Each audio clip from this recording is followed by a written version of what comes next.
தமிழ் நெஞ்சங்கள் அனைவருக்கும் வணக்கம். இது உங்கள் மித்ராஸ் தமிழ் சேனல். இன்னைக்கு நாம பார்க்க போற வீடியோ சிபிசிஎல், அதாவது சென்னை பெட்ரோலியம் கார்பரேஷன் லிமிடெட் மணலியில் இருக்கு. அவங்க ஒரு 142 அப்ரண்டிஸ் வேகன்சிக்கான ஒரு வேலைவாய்ப்பு அறிவிப்பு அறிவிச்சிருக்காங்க. அதை பத்தி தான் இன்னைக்கு நம்ம வீடியோவில் பார்க்க போறோம். இது வரைக்கும் சேனலை சப்ஸ்கிரைப் பண்ணாமல் இருந்தீங்களா, மறக்காம கீழே தெரியுற அந்த சப்ஸ்கிரைப் பட்டனை ப்ரெஸ் பண்ணிட்டு கூடவே இருக்க அந்த பெல் பட்டனையும் ப்ரெஸ் பண்ணிடுங்க. நாங்கள் போகிற வீடியோஸோட அப்டேட்ஸ் உடனுக்குடன் உங்களுக்கு வந்துவிடும். கூகுளில் போயிட்டு cpcl.co.in அப்படின்னு டைப் பண்ணுங்க.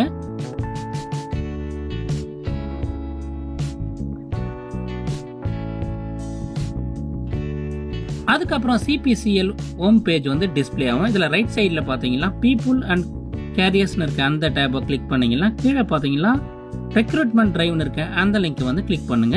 அதுக்கப்புறம் இந்த பேஜில் notification for engagement trade apprentice for the year 2018-19 அப்படின்னு இருக்க அந்த லிங்கை கிளிக் பண்ணுங்க.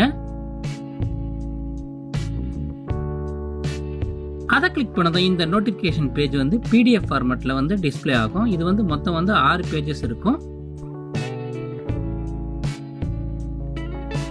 இந்த பேஜில் எந்தெந்த ட்ரேடுக்கு எவ்வளோ வேகன்சிஸ் இருக்கு, ட்ரேட் கோடோட கொடுத்துருக்காங்க. அதன்படி பார்த்தீங்கன்னா ஃபிட்டருக்கு 19 வேகன்சிக்கும், வெல்டர் கேட்டகரிக்கு 7 வேகன்சிஸும், எலக்ட்ரிஷியனுக்கு 9 வேகன்சிக்கும், மெக்கானிக் மோட்டார் வெஹிக்கிள் அவங்களுக்கு 10 வேகன்சிஸ் இருக்கு. அதுக்கப்புறம் பார்த்தீங்கன்னா அதேமாதிரி மெக்கானிக் மெஷின் டூல் மேட்டர் அவங்களுக்கு 8 வேகன்சி. அது மாதிரி கீழே நிறைய எந்தெந்த ட்ரேடுக்கு எவ்வளோ வேகன்சி இருக்குன்னு டீட்டெயிலாக கொடுத்துருக்காங்க. நீங்கள் பொறுமையாக படித்து பார்த்தீங்கன்னா உங்களுக்கே புரியும். மொத்தம் 23 கேட்டகரிக்கு 142 வேகன்சிஸ்க்கான அனௌன்ஸ்மெண்ட் இவங்க பப்ளிஷ் பண்ணியிருக்காங்க.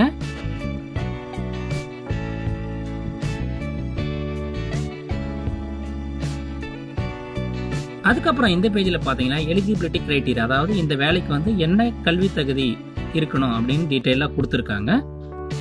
அதன்படி பார்த்தீங்கன்னா ஃபிட்டருக்கு 10th பாஸ் பண்ணியிருக்கணும். அதில் சயின்ஸ் அண்ட் மேக்ஸ் ஒரு பாடமாக அவங்க படிச்சிருக்கணும். 10+2 சிஸ்டம்ல படிச்சிருக்கணும். அது கூடவே ஐடிஐ ஃபிட்டர் கோர்ஸ் படிச்சிருக்கணும். ஐடிஐல ஃபிட்டர் ட்ரேட் படிச்சிருக்கணும் அப்படின்னு சொல்லியிருக்காங்க. அதுக்கப்புறம் வெல்டர் ட்ரேடுக்கு 8ஆம் வகுப்பு பாஸ் பண்ணிருக்கணும். கூடவே ஐடிஐல வெல்டர் கோர்ஸ் முடிச்சிருக்கணும் அப்படின்னு சொல்லியிருக்காங்க. எலக்ட்ரிஷியன் ட்ரேடுக்கு பார்த்தீங்கன்னா 10ஆம் வகுப்பு பாஸ் பண்ணிட்டு சயின்ஸ் அண்ட் மேக்ஸ் 10ஆம் வகுப்புல படிச்சிருக்கணும். அதாவது 10+2 சிஸ்டம்ல தான் படிச்சிருக்கணும். அந்த ஓப்பன் ஸ்கூலிங்லாம் எலிஜிபிள்னு சொல்லியிருக்காங்க. கூடவே ஐடிஐல எலக்ட்ரிஷியன் கோர்ஸ் பாஸ் பண்ணிருக்கணும் அப்படின்னு சொல்லியிருக்காங்க. இந்த மாதிரி 23 கேட்டகரிக்கு என்னென்ன கல்வி தகுதி இருக்கணும் எல்லா டீட்டெயில்ஸுமே இந்த பேஜில் கொடுத்துருக்காங்க. நீங்கள் பொறுமையாக டவுன்லோட் பண்ணி படித்து பார்த்தீங்கன்னா உங்களுக்கே புரியும். இது வரைக்கும் சப்ஸ்கிரைப் பண்ணாமல் இந்த வீடியோவை பார்த்துட்டு இருந்தீங்களா, மறக்காம சேனலை சப்ஸ்கிரைப் பண்ணி சப்போர்ட் பண்ணுங்க. இன்னும் பல யூஸ்ஃபுல்லான தகவல்கள் எல்லாம் நம்ம சேனலில் உங்களுக்காக வர இருக்கு.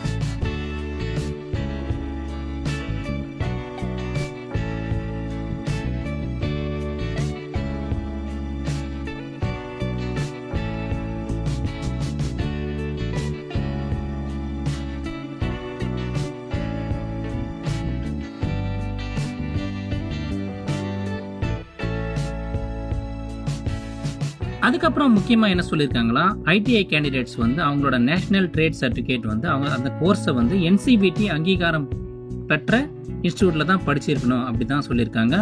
அதுக்கப்புறம் அப்படி இல்லைன்னா state council of vocational training SCVT அங்கே படித்து வாங்கியிருக்கணும் அப்படின்னு சொல்லியிருக்காங்க.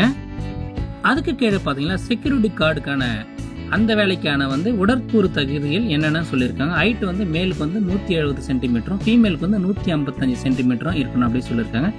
அதுக்கப்புறம் செஸ்டோட சைஸ் நார்மல் 81 சென்டிமீட்டரும், எக்ஸ்பேண்டட் 85 சென்டிமீட்டர். அது மாதிரி டீட்டெயில்ஸ் எல்லாமே கொடுத்துருக்காங்க. நீங்கள் பொறுமையாக படிச்சிங்கன்னா உங்களுக்கே புரியும். அதுக்கப்புறம் இந்த இடத்துல பார்த்தீங்கன்னா இந்த வேலைக்கான எவ்வளோ, அதாவது நீங்கள் படித்த கோர்ஸில் எவ்வளோ மார்க்ஸ் எடுத்துருங்க அந்த டீட்டெயில்ஸ் போட்டிருக்காங்க. அதன்படி பார்த்தீங்கன்னா general and OBC candidates minimum 50% marks எடுத்துருக்கணும் அப்படின்னு சொல்லியிருக்காங்க. SC ST PWBD இவங்களாம் மினிமம் 45% மார்க் எடுத்தாலே போதும் அப்படி சொல்லியிருக்காங்க. இந்த இடத்துல பார்த்தீங்கன்னா முக்கியமாக இன்னொரு பாயிண்ட்டை சொல்லியிருக்காங்க. அதாவது ஹையர் குவாலிஃபிகேஷன், ப்ரொஃபஷனல் குவாலிஃபிகேஷன், அதாவது இவங்க கேட்ட கல்வி தகுதியோட அதிகமாக படிச்சிருக்கோம் யாரும் இந்த வேலைக்கு எலிஜிபிள் இல்லை. அதனால் நீங்கள் அதிகமாக, அதாவது கேட்ட கல்வி தகுதி அதிகமாக இருக்க குவாலிஃபிகேஷன் கொண்டவங்க யாரும் இந்த அப்ரெண்டிஸ் பயிற்சிக்கு வந்து அப்ளை பண்ணாதீங்க அப்படின்னு சொல்லியிருக்காங்க. அப்புறம் இந்த இடத்துல பார்த்தீங்கன்னா இந்த வேலைக்கான வயது வரம்பு என்னன்னா, மினிமம் வந்து 18 வயசு பூர்த்தி அடைஞ்சிருக்கணும், மேக்ஸிமம் வந்து 24 வயசு பூர்த்தி அடைஞ்சிருக்கும். அதாவது 1/7/2018 அன்னைக்கு அவங்க ஏஜ் வந்து கம்ப்ளீட் பண்ணியிருக்கணும். அதுக்கப்புறம் பார்த்தீங்கன்னா SC ST கேண்டிடேட்ஸ்க்கு வந்து 5 இயர்ஸ் வந்து ஏஜ் ரிலாக்ஸேஷன் கொடுத்துருக்காங்க. அதுக்கப்புறம் 3 இயர்ஸ் வந்து OBC கேண்டிடேட்ஸுக்கு கொடுத்துருக்காங்க. அதுக்கப்புறம் கீழே பார்த்தீங்கன்னா age relaxation for PWBD candidate, அவங்களுக்கு வந்து 10 வருஷமும், அது வந்து ஜென்ரல் கேண்டிடேட்ஸ்க்கும் 13 வருஷம் OBC கேண்டிடேட் அண்ட் 15 வருஷம் வந்து SC ST கேண்டிடேட்ஸுக்கும் கொடுத்துருக்காங்க. அதுக்கு கீழே பார்த்தீங்கன்னா ஸ்டைப்பண்ட், இந்த வேலைக்கான அதாவது உதவித்தொகை வந்து மாதம் வந்து 10,000 ரூபாய் சொல்லியிருக்காங்க. அதுக்கு கீழே பார்த்தீங்கன்னா பீரியட் ஆஃப் அப்ரெண்டிஸ்ஷிப் ட்ரைனிங், அதாவது இந்த அப்ரெண்டிஸ் வந்து எவ்வளோ நாளைக்கு இருக்கும் அப்படின்னு சொல்லியிருக்காங்க. ட்ரேட் கோட் 16 அண்ட் 23 இவங்களை தவிர மீது எல்லாருக்குமே வந்து இந்த ட்ரைனிங் வந்து 12 மாதம் இருக்கும், அதாவது ஒரு வருஷத்துக்கு இருக்குன்னு சொல்கிறாங்கன்னா, ட்ரேட் கோட் 16க்கு வந்து 18 மாதமும், ட்ரேட் கோட் 23க்கு வந்து 15 மாதமும் இருக்கும் அப்படின்னு சொல்லியிருக்காங்க. அதுக்கு கீழே பார்த்தீங்கன்னா மோட் ஆஃப் செலெக்ஷன், அதாவது இந்த செலெக்ஷன் வந்து எதை பேஸ் பண்ணி நடக்குன்னா முழுக்க அவங்களோட ITI ட்ரேட் மார்க்கும் டிப்ளமோ இல்லைனா டிகிரி மார்க்ஸை பேஸ் பண்ணி தான் செலக்ட் பண்ணுவோம் அப்படின்னு சொல்லியிருக்காங்க. In case same percentage of marks வந்து நிறைய பேர் எடுத்துங்களா, அதுக்கு வந்து எப்படி அவங்க வந்து ஃபாலோ பண்ணுவாங்கன்னு சொல்லிட்டு டீட்டெயில்ஸ் எல்லாமே கீழே கொடுத்துருக்கேன், நீங்கள் படித்து பார்த்தீங்கன்னா உங்களுக்கே புரியும். அதுக்கு கீழே பார்த்தீங்கன்னா நீங்கள் ஆன்லைன் அப்ளிகேஷனை ஃபில் பண்ணும்போது என்னென்ன வச்சுருக்கோம் அந்த டீட்டெயில்ஸ் எல்லாம் கொடுத்துருக்காங்க. நீங்கள் வந்து valid email ID and mobile number இதை வந்து வச்சுட்ருக்குன்னு சொன்னால் ஒரு வருஷத்துக்கு வந்து அது யூஸில் இருக்கணும் அப்படின்னு சொல்லியிருக்கேன். ஏன்னா எல்லா கம்யூனிகேஷன்ஸுமே வந்து உங்களோட இமெயில் ஐடிக்கும் உங்களோட மொபைலுக்கு மட்டுமே அனுப்புவோம் அப்படின்னு சொல்லியிருக்காங்க. அதுக்கு கீழே பார்த்தீங்கன்னா அதர் ரெக்யர்மெண்ட்ஸ்னு சொல்லிட்டு ஒரு 4 பாயிண்ட்ஸ் சொல்லியிருக்காங்க. அதில் ஃபஸ்ட்டு பார்த்தீங்கன்னா கேண்டிடேட்ஸ் வந்து பேன் கார்டு வந்து மஸ்ட் அவங்க வச்சுருக்குன்னு சொல்லியிருக்காங்க. அதுக்கப்புறம் ஆதார் கார்டு வச்சுருக்குன்னு சொல்கிறாங்க. அதுக்கு அடுத்த பாயிண்ட் வந்து அவங்க வந்து பேங்க் அக்கௌண்ட் வச்சுருக்கணும், கூட வந்து செக் புக்கும் இருக்கணும், அதில் அவங்க நேம் வந்து பிரிண்ட் ஆகிருக்கணும் அப்படின்னு சொல்கிறாங்க.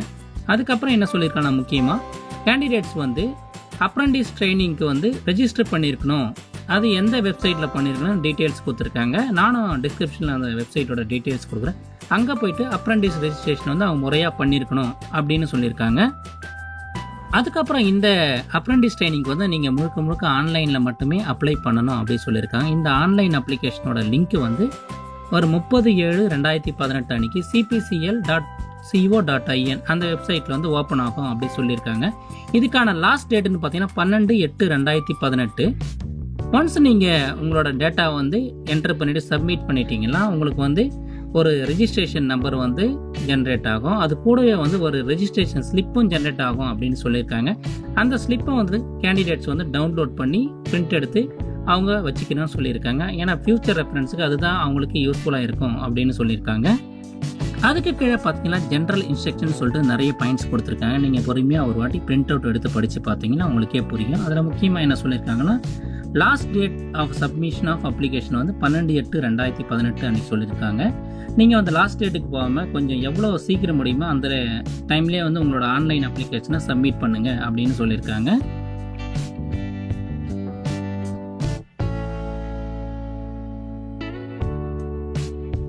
இந்த வீடியோ உங்களுக்கு பிடிச்சிருந்தா லைக் பண்ணுங்கள், இது யூஸ்ஃபுல்லாக இருக்குன்னு நினச்சலாம் உங்கள் ஃப்ரெண்ட்ஸுக்கெல்லாம் ஷேர் பண்ணுங்கள். நன்றி, வணக்கம்.